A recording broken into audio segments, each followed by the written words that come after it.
Well, in this brief video, we're going to talk about how the government influences the economy. There are two different tools that the government has at its disposal to influence the economy itself, and those are both fiscal policy as well as monetary policy. For this brief video, we're going to focus on fiscal policy and explaining what that is and really how that works. How does it actually affect the economy as a whole? But fiscal policy is the government's use of taxation as well as spending in an attempt to influence the economy. Okay? Monetary policy are attempts by the government to influence the economy by controlling the money supply or the amount of money in circulation. The primary body or government entity that is in charge of monetary policy is the Federal Reserve Bank.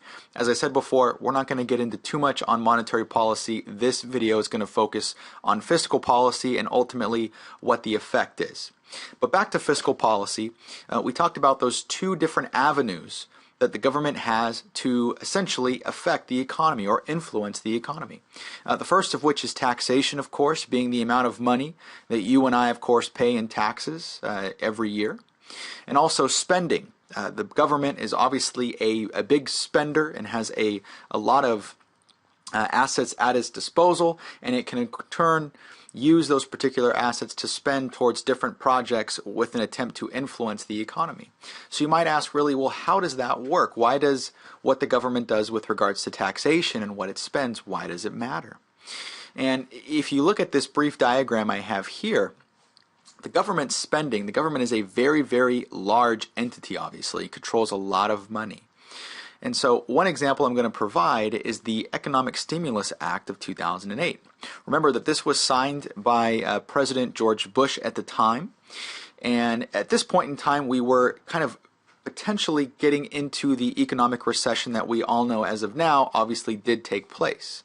And so in an attempt to maybe lessen the harmful effects of the recession, or ideally eliminate the effects entirely, they signed and approved the Economic Stimulus Act of 2008. And if you remember, that particular act made it so that there was an additional payment issued to U.S. citizens in certain dollar amounts. I believe the amount was $600 per individual and potentially up to $1,200 per couple.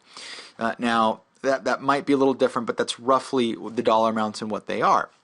And that was a payment that was made directly to consumers, directly to people like you and I, okay? Because the idea behind it was that if we in turn had an increased surplus of money, access to funds that we didn't normally have, that we would probably spend that, right? If you look at savings rates in the U.S., we are historically very, very poor savers. We spend a lot of money. We don't necessarily shelve any of it for future use, at least as a whole. Okay, I know individually some people are really good, but as a whole, the United States, we like to spend money. That's what we do. And so the government says, you know what? What if we were to give people money that they didn't normally have? Anywhere from $600 to $1,200 roughly. They would in turn probably spend that. And so if we gave people access to money, they would in turn spend that money. And that would do is that would inject that back into the economy, right? Because you're paying for goods and services, okay? Which would in turn mean that businesses now have more demand, okay?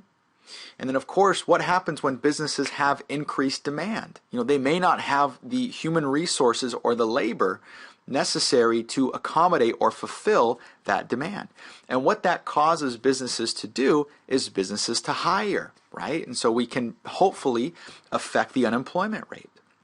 And then once people have jobs, they in turn have access to money and disposable incomes that they can in turn re-inject back into the economy. Because the logic being is someone who's unemployed probably is not going to have a great deal of disposable income. They're probably not going to be spending a great deal of money on different goods and services, which is going to affect our GDP, or gross domestic product, which is essentially the income of a country. It's the total value of goods and services that a particular country produces within a given year. Now, one important factor to consider is that 2/3 of GDP is dependent upon consumer spending. It's dependent upon people like you and I going out there and purchasing various goods and services. Okay? It's a very, very big component.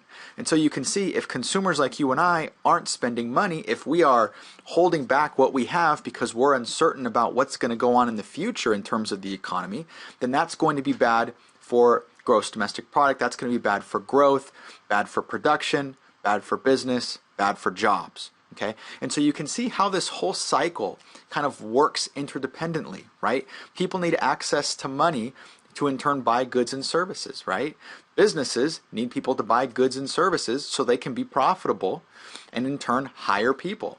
And then we of course want relatively low unemployment rates because we want people to have access to funds, and we want them to have the ability to reinvest those funds back into the economy. So it works in a very cyclical type basis, and it's extremely important that we do have people who have access to funds, people that have jobs, and those different types of things.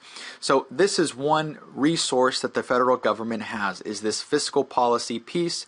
You've seen probably in years past where they've adjusted tax rates, right? Lowering tax rates is another example of fiscal policy, because you're trying to keep as much money as possible into the hands of consumers in the hopes that they will eventually spend that. Now, there obviously is some argument as to whether or not consumers actually will spend that money.